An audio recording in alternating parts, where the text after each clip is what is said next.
नमस्कार। मैं हूँ वंदना भारती और आप देख रहे हैं कमोडिटी इनसाइट्स विद वंदना भारती। आप सभी लोगों को सबसे पहले नवमी की बहुत बहुत शुभकामना।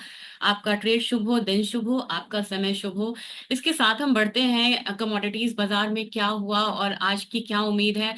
और कल डेटा था सीपीआई का, काफी इंपॉर्टेंट डेटा था। यहाँ पे ये डेटा में जो इन्फ्लेशन है वो बढ़ के आया और इनिशियल जॉबलेस क्लेम जो था, जिसमें ये पता किया जाता है कि कितने लोग जो है वो जॉबलेस हैं अभी, तो वो डेटा जो है वो भी बढ़ के आया। ये दो डेटा ने इशारा किया यहाँ पे कि अभी सब कुछ जो है वो अंडर कंट्रोल नहीं है। और इन दो बातों को ध्यान में रखते हुए यहाँ पे जो इंटरेस्ट रेट कट है नवंबर में, इसकी जो संभावना है ये करीब 81.5% बढ़ गई कि 25 बेसिस पॉइंट का कट यहाँ पे और भी ज्यादा हो सकता है, जिसकी वजह से हम लोगों ने डॉलर इंडेक्स में फॉल आता हुआ देखा। और साथ में यहाँ पे गोल्ड और सिल्वर में एक अपसाइड आता हुआ हम लोगों ने देखा, एक रीबाउंड आ रहा था कमोडिटी में।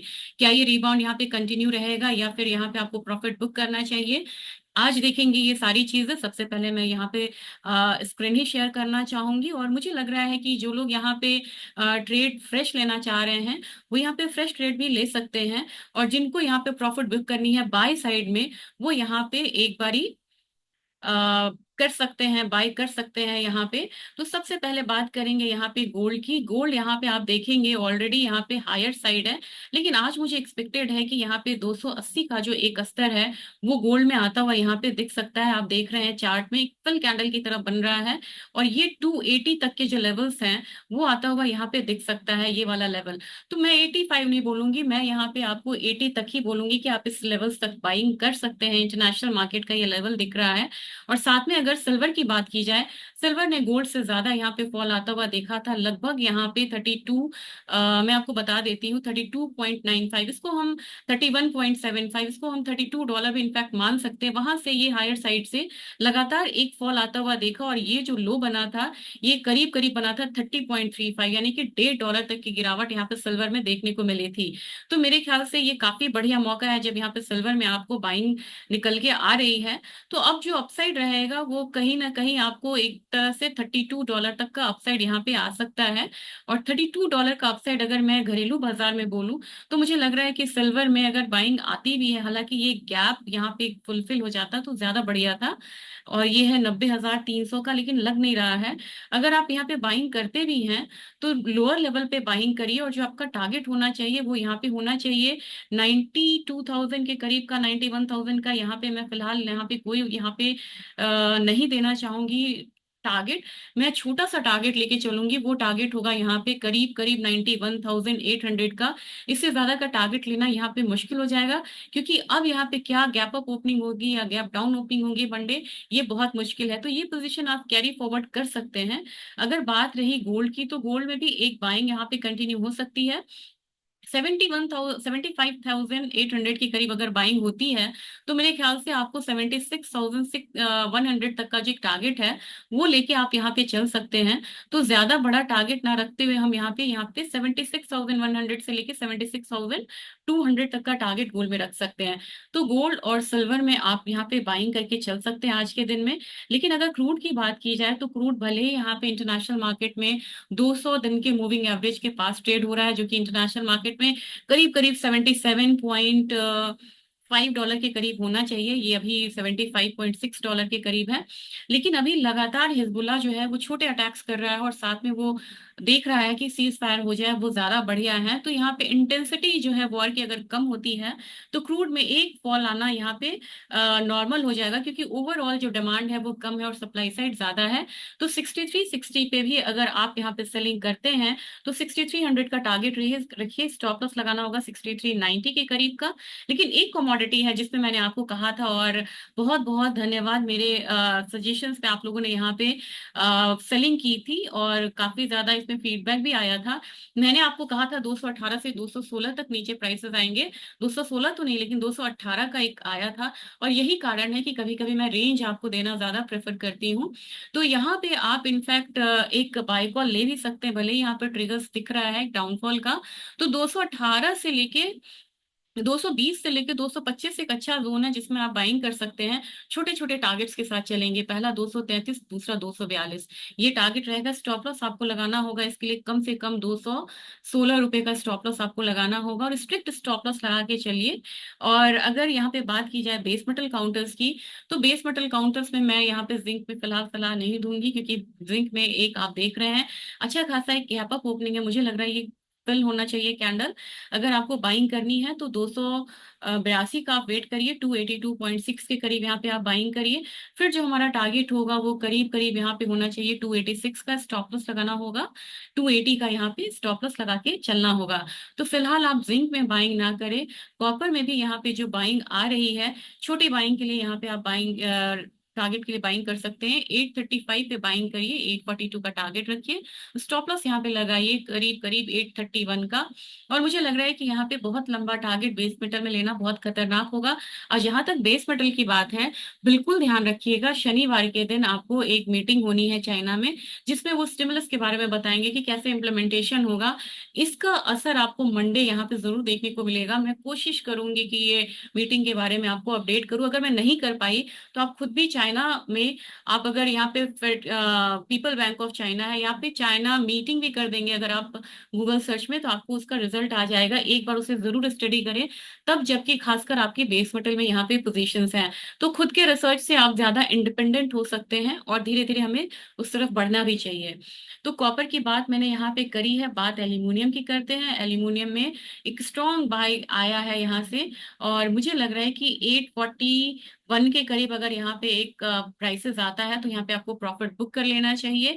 रही बात लेड की, तो लेड मुझे अच्छा लग रहा है। लेड में मुझे लग रहा है कि पोजिशनल बाइंग भी आप कर सकते हैं।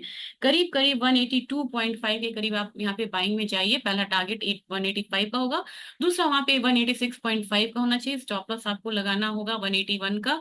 और मुझे लग रहा है कि लेड में धीरे धीरे यहाँ पे बढ़त आएगी, क्योंकि वॉल्यूम्स यहाँ पे काफी ज्यादा इंक्रीज हो रहे हैं, और राइजिंग वॉल्यूम के साथ ये जो काउंटर है ये बढ़ता हुआ नजर आ रहा है। तो ये तो बात हो गई यहाँ पे सारी एग्री मेटल्स और एनर्जी की। और डॉलर इंडेक्स को देखते चलिए, अगर डॉलर इंडेक्स आज के दिन में बढ़त लेता है तो जो गोल्ड और सिल्वर का अपसाइड है वो थोड़ा सा कम हो सकता है।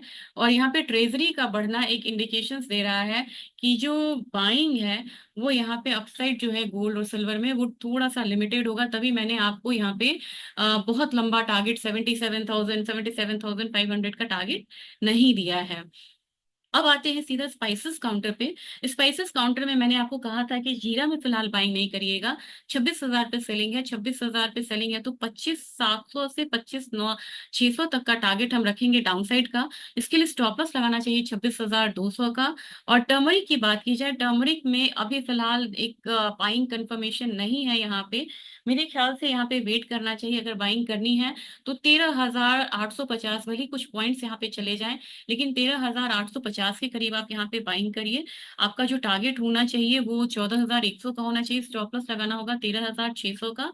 और धनिया में यहाँ पे मैं सेलिंग में थी, धनिया का सेलिंग मैं यहाँ पे कंटिन्यू करना चाहूंगी। मुझे लग रहा है कि अभी भी एक फॉल है, तो यहाँ पे मुझे ये वाला जो लेवल है ना, ये 7342 का है। अभी भी आप यहाँ पे सेलिंग कर सकते हैं।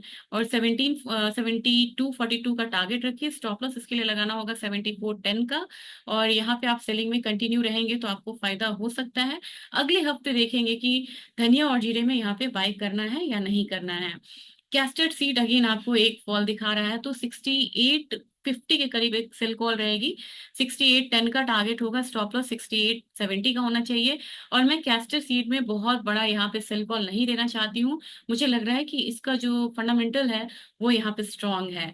अब ये काउंटर है हमारा ग्वार का। ग्वार काउंटर हमेशा की तरह एक डाउनफॉल लेके फिर से एक अपसाइड दिया है, और मैं बार बार कह रही हूँ कि ये काउंटर जो है अब एक अपसाइड मूव दिखाने के लिए तैयार है। तो यहाँ पे 5630 के करीब बाइंग रिकमेंडेशन है। 5720 का टारगेट होगा। स्टॉप लॉस आपको लगाना होगा 5695 के करीब का। और मुझे लग रहा है कि यहाँ पे बाइंग कंटिन्यू रहनी चाहिए। और आप अगर देखेंगे ग्वार गम को, तो ग्वार गम में भी मुझे लग रहा है कि 11,450 के करीब बाइंग करिए। 11,700 का टारगेट होगा। स्टॉप लॉस लगाना होगा 11,325 के करीब का। और ग्वार काउंटर में अगेन इस बात का हम ध्यान रखेंगे कि ये लेवल्स आता है तो सेफली यहाँ पे प्रॉफिट बुक करिए। अगर यहाँ पे स्टेबल होता है तो ही यहाँ पे नेक्स्ट टारगेट यहाँ पे बनेगा 12,200 का, जो मैं हमेशा यहाँ यहाँ पे आपसे शेयर करती हूँ। कॉटन ऑयल सीड केक की जहां तक बात है, तो मैंने कहा था कि अब धीरे धीरे यहाँ पे बाइंग बनेगी। अगेन इसमें मैं बाइंग में ही रहना चाहूंगी। 2970 के करीब यहाँ पे आपको बाइंग करना चाहिए, टारगेट रहना चाहिए 3010 का। स्टॉप लॉस लगाइए 2955 के करीब का। इसमें दूसरा टारगेट बेशक आप रख सकते हैं 3050 का कॉटन ऑयल सीड केक में। और इसके साथ मैं एग्री काउंटर को यहाँ पे वाइंड अप करना चाहूंगी। अब यहाँ पे वीकेंड आ रहा है, वीकेंड में आपको फ्रेश कौन कौन से पोजिशनल कॉल है जो कि कैरी करने हैं। इसमें एक सिल्वर में आप बाई कैरी कर सकते हैं। आप लेड में बाइंग मैंने कहा है, कॉपर मैंने नहीं बोला है। यहाँ पे कैरी करने के लिए नेचुरल गैस को पोजिशनल बाय आप यहाँ पे कर सकते हैं। पोजिशनल बाय आप यहाँ पे ग्वारगम ग्वारसीड को भी कर सकते हैं। बाकी में आप ध्यान रखेंगे कि अगर इंट्राडे में आपकी पोजिशंस थोड़े प्रॉफिट में भी अगर कट जाता है तो उसे आप कैरी फॉरवर्ड ना करिए, लेकिन इन चीजों में आप पोजिशनल बाय को कैरी कर सकते हैं। अगले हफ्ते आपको यहाँ पे ईसीबी का रेट कट है, इसका आपको ध्यान में रखना होगा। और अगले हफ्ते ईसीबी का रेट कट के साथ कुछ इंपॉर्टेंट यहाँ पे सीपीआई वगैरह डेटा भी है। और चाइना का जीडीपी नंबर से जरूर ध्यान रखिएगा। कल के दिन में चाइना की मीटिंग है, इस पे आप नजर रखें। उसके अकॉर्डिंग आप यहाँ पे बेस मेटल में पोजीशन बनाएंगे। और अगले हफ्ते हो सकता है कि मैं यहाँ पे मंडे ट्यूसडे बहुत बड़ा रिव्यू ना दे पाऊँ यहाँ पे, लेकिन मैं कोशिश करूंगी कि छोटे छोटे वीडियोस के साथ मैं यहाँ पे आपको अपडेट देती रहूं। अगर अपडेट नहीं आता है तो यहाँ पे आप वेट करिएगा। अगर किसी कमोडिटी में मुझे बहुत बड़ी मूव लगेगी तो मैं यहाँ पे जरूर यहाँ पे अपडेट देना चाहूंगी। आपका दिन शुभ हो। वीडियो को ज्यादा से ज्यादा शेयर करिए, लाइक करिए, सब्सक्राइब करिए। इसकी रीच बढ़ रही है, इससे मेरा कॉन्फिडेंस बढ़ता है। और साथ में जब आप फीडबैक देते हैं तो उससे मुझे बहुत खुशी होती है। जो भी क्वेरीज है आप फीडबैक में यहाँ पे जरूर दीजिएगा। आपकी सारी क्वेरीज का मैं आंसर करूंगी। Thank you.